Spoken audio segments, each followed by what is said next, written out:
Good morning, my beautiful people. It's your favorite life coach. You guessed it. I'm in Southwest Florida. Today is the week of Valentine's. Valentine's Day is this Saturday. Today is hump day. It's Wednesday. I've been going back and forth on when to post the content for relationships. So I'm going to go ahead and post it today, and I may be reposting closer to actually being Valentine's Day. If you guys stay and watch till the end, I'll include a personal experience of online dating that turned into hell. However, I want to put some warnings out there. I know there are a lot of people looking for love. Not easy to find in this day and age. A lot of people out there just waiting to get their hooks in and use you or abuse you. So we're going to talk about some red flags. If you guys are entering online dating, red flags are if they want to talk to you on another platform or some kind of hidden phone numbers, what a app, all that weird stuff. That's a red flag, guys.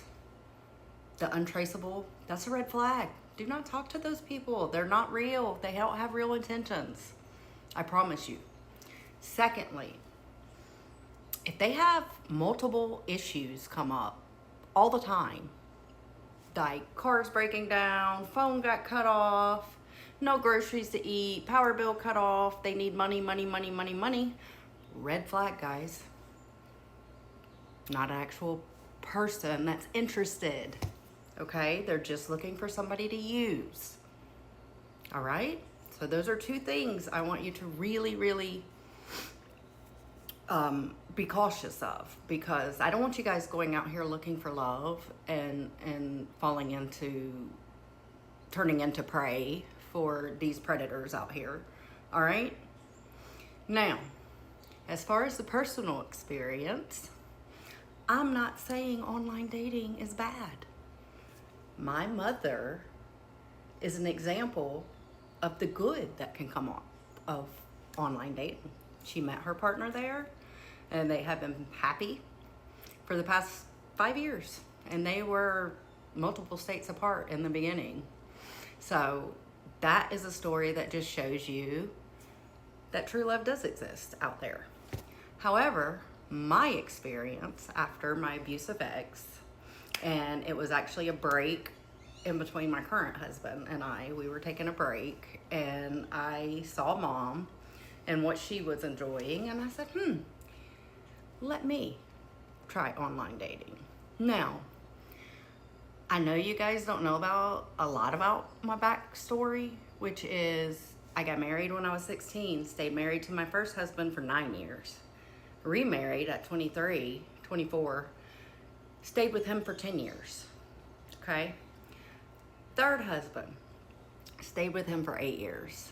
He cheated, they all cheated, actually.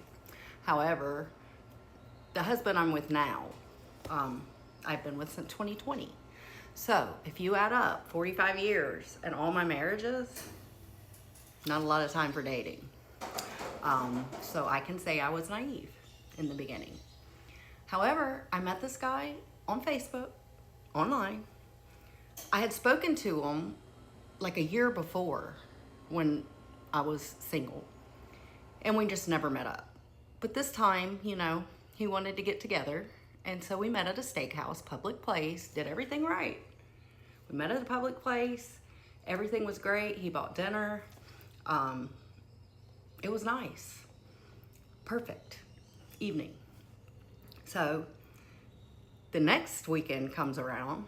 I'm like, hey, you want to come hang out with me and my mom and my kids? And we're going to be doing some grilling. My kids are adults, so they're not little, He came over and everything started great. He was mingling with my mom, mingling with my middle child. They were in the same business as far as like paving asphalt at the time. So they had a lot to talk about. Everything was great. About midnight, he decides he wants to go smoke a cigar. And I didn't think anything about it. I mean, you know, we're all smokers around here. So I was like, whatever. He said, you want some? I said, no, because I could tell it was a big tobacco cigar, not anything type of cigar that I have anything to do with. So I didn't, but after he smoked about half of that thing, he flipped like a switch. And he was wasted, and he kept getting and hanging all over my mom's new partner, you know, and it's like, what is going on? What is your obsession with this lady, you know? So I'm trying to get in between and get him away, you know. The deal was that we would be drinking. I don't like anybody to drink and drive, so I had a spare room. That was the agreement. I don't sleep around, so everybody knows that ahead of time. I make sure I tell them, don't expect, it's not gonna happen. Anyhow, we did have a ghost that was in the last house I was in. Any of my family, my children, my ex can tell you. Her name was Ethel, and she was the previous owner, we believe, who died in the house. Anyhow, he finds out about her and he's scared to death. So he will not sleep in the bedroom that was agreed upon. He wants to sleep in my bedroom, but he agrees to go to sleep. And I'm like, that's fine. You need to just go to sleep. I tried to get this dude to go to sleep, guys. He rolled, he tossed and turned. He kept trying and kept trying. I mean, took all his clothes off. I'm in pajamas. He has nothing on, you know? Finally, he is like on top of me. I'm pushing him off. It's getting more and more violent, and my mom can hear. So anybody who knows me knows Jay's packing. I have no problem with guns. I have a lot of them all over my house, mainly because of my past traumatic experiences. I am a little paranoid. However, I pulled this 22 out. I pull the trigger, guys. It jams. But it stops him for a second.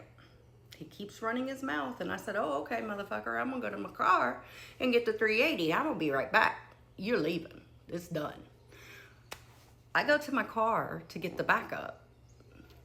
Before I can get back in the house and down the hall, my mother is on him with her 9, screaming at him to get the hell out of my house. I can hear what you've been trying to do to my daughter.